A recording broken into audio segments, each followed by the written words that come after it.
Bonjour à tous. Alors oui, le titre d'aujourd'hui, il est un peu provocateur, c'est fait exprès, mais, et c'est important, notre but, c'est vraiment d'aller plus loin que le cliché. On ne va pas parler d'intelligence au sens classique du terme, non, on va plutôt se pencher sur certains schémas de pensée, ceux qui peuvent en fait nous limiter. Allez, on y va. Et tout part de là, de cette phrase. Ce qu'il faut bien comprendre, c'est que ces habitudes, ces petits comportements, ça ne veut absolument pas dire que quelqu'un est bête. Non, ça c'est l'idée reçue qu'on va démonter ensemble. En réalité, c'est plutôt le symptôme, un peu comme un bug dans notre logiciel mental, un truc qui tourne en fond et qui nous empêche d'avancer. Du coup, la question qui se pose, c'est si ça n'a rien à voir avec l'intelligence pure et dure, alors qu'est-ce que ça révèle? Qu'est-ce que ça nous dit sur la façon dont notre cerveau fonctionne? Eh bien, la réponse, elle va nous mener vers un concept qui est, vous allez voir, beaucoup plus intéressant et surtout beaucoup plus utile. Ok, première chose très importante, il faut qu'on recadre un peu le débat, parce que le terme QI, franchement, il est super connoté et la plupart du temps, on l'utilise mal. Ce qui va nous intéresser ici, ce n'est pas du tout la capacité à résoudre des problèmes de maths complexes, hein, non, c'est plutôt la façon dont notre esprit, eh bien, il s'adapte, il apprend, il évolue. Et voilà, on y arrive. Le vrai sujet, le concept clé, c'est ça, la flexibilité cognitive. C'est quoi ce truc? En gros, c'est l'agilité de notre cerveau. C'est sa capacité à jongler avec de nouvelles idées, à reconnaître quand on se trompe et à changer de point de vue. C'est un peu comme un muscle mental. Et toutes les habitudes qu'on va décortiquer juste après, eh bien, ce sont les signes d'une flexibilité cognitive un peu rouillée, disons. Maintenant, pour bien saisir d'où viennent ces habitudes, on a besoin de regarder deux grands principes de psychologie. C'est eux qui expliquent pourquoi, parfois, on peut avoir l'impression d'être complètement coincé dans sa propre façon de penser. Le premier, vous en avez sûrement déjà entendu parler, c'est le fameux effet Dunning-Kruger. Alors, pour le dire simplement, c'est le syndrome du «je suis tellement incompétent que je ne m'en rends même pas compte». C'est ne pas savoir qu'on ne sait pas. Et évidemment, ce manque de conscience de ses propres limites, eh bien ça bloque tout. Impossible de s'améliorer si on pense déjà tout savoir. C'est un vrai mur pour l'apprentissage. Le deuxième concept, il est tout aussi crucial, c'est la métacognition. Ça a l'air compliqué comme mot, mais en fait, c'est très simple. C'est penser à sa propre pensée.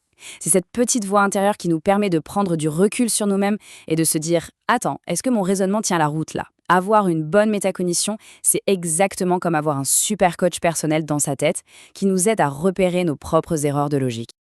Et là, c'est très visuel, on voit bien la différence.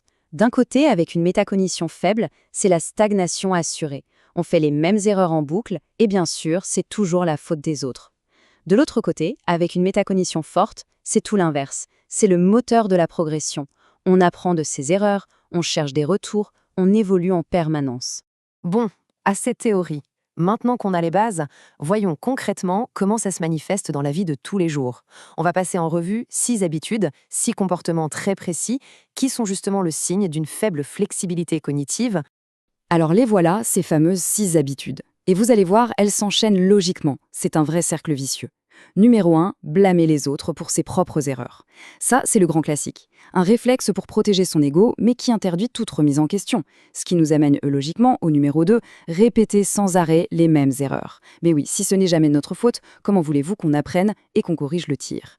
Numéro 3, rejeter toute critique constructive. La moindre remarque est vue comme une attaque personnelle, pas comme une chance de progresser. Et ça débouche tout droit sur le quatrième point, afficher une confiance énorme avec très peu de compétences. Ça, c'est l'effet Dunning-Kruger dans toute sa splendeur. Cinquièmement, être incapable de voir les choses sous un autre angle. L'esprit est comme verrouillé sur sa propre vision. Et pour finir, le sixième point qui vient boucler la boucle, la difficulté à faire son autocritique, à réfléchir sur soi-même. Sans ça, impossible de sortir de ce cycle. Ça, c'est l'exemple type, on l'a tous déjà entendu, ou peut-être même dit un jour, c'est un pur mécanisme de défense. Au lieu de faire une pause et de se demander « Ok, attends, qu'est-ce que j'ai raté? Qu'est-ce que je pourrais faire de mieux la prochaine fois ?» Non, on rejette la faute à l'extérieur. C'est un symptôme flagrant d'une métacognition qui ne fait pas son job. En fait, si on devait résumer le problème en une phrase, ce serait ça. C'est une panne du système d'autocorrection. C'est comme si le voyant d'alerte sur notre tableau de bord interne ne s'allumait plus. Du coup, on peut répéter les mêmes erreurs, ignorer les meilleurs conseils, sans jamais se rendre compte qu'on fait fausse route. Et là, c'est clair, on n'avance plus, on tourne en rond. Ok, mais alors à quoi ça sert de savoir tout ça? L'idée, et c'est vraiment le plus important, ce n'est pas de se transformer en machine à juger les autres, à leur coller des étiquettes. Absolument pas. Le vrai pouvoir de cette connaissance, c'est de l'appliquer à soi-même. Parce qu'en comprenant ces mécanismes, on se donne les moyens de repérer nos propres angles morts.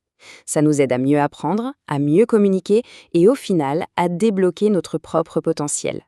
C'est une boîte à outils super puissante pour notre développement personnel et professionnel. Je le répète parce que c'est essentiel.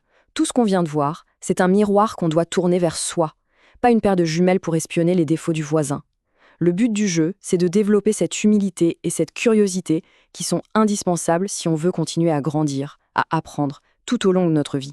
Et je vais terminer avec une question. Une question pour stimuler un peu notre métacognition à tous. C'est quoi la certitude, la croyance bien ancrée qu'on n'a jamais pris le temps de remettre en question? Rien que le fait de se poser cette question, c'est peut-être déjà le premier pas vers plus de flexibilité cognitive. Et donc, au fond, vers une meilleure version de nous-mêmes. Merci de votre écoute.